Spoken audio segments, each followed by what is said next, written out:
For a few months each winter, the same three words appear on billboards along a stretch of Los Angeles that almost no ordinary person drives down. For your consideration, they are not selling you anything. You are not the audience. The billboard is aimed at a few thousand people who already work in film, and it may have cost more than your car.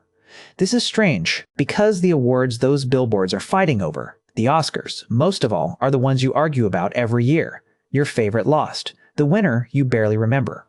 So here is the question. If almost nobody agrees with the winners, why do the awards still matter? Why does anyone spend a fortune chasing them? Start with who actually decides. The Oscars are voted on by the members of the Academy of Motion Picture Arts and Sciences, roughly 10,000 people, and nearly every one of them works in the industry. Actors, editors, sound engineers, costume designers, executives. They are not critics. They are not the public. They are colleagues of the people they are voting on.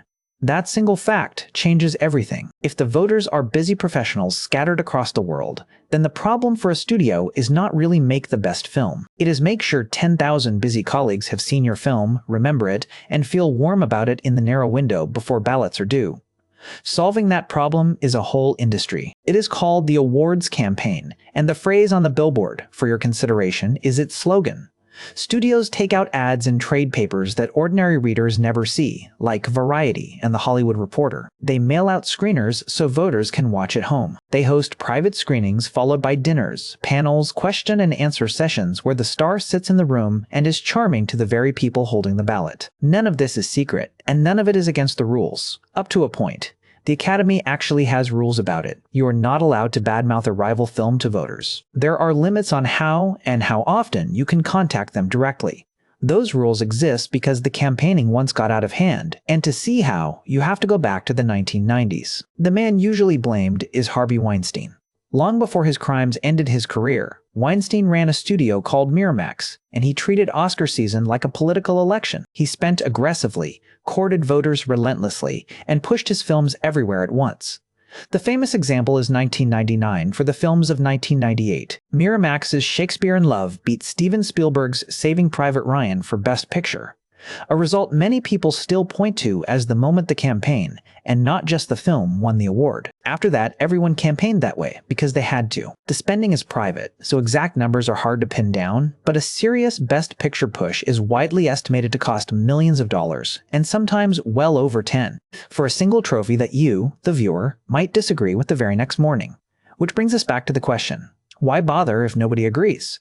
Because the disagreement was never the point. An Oscar is not a measurement of quality that everyone is supposed to accept. Like the height of a mountain, it is a decision made by an industry about which of its own films it wants to reward, and that decision moves real money.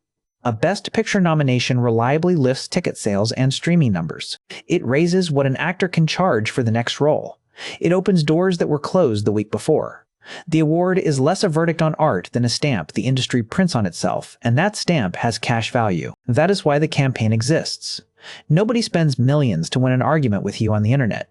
They spend it because the statue, whatever you think of it, converts into careers and box office and greenlit budgets. The winner does not have to be the best film. It has to be the film the industry decided to lift, and lifting it pays. So the next time you watch, and the wrong movie wins, and you complain that the awards are meaningless, notice that you are watching. Notice that you have opinions about films you would never have heard of otherwise. That attention is the whole machine. The billboard was never trying to convince you the winner was best. It was only ever trying to make sure you were looking. Now you know.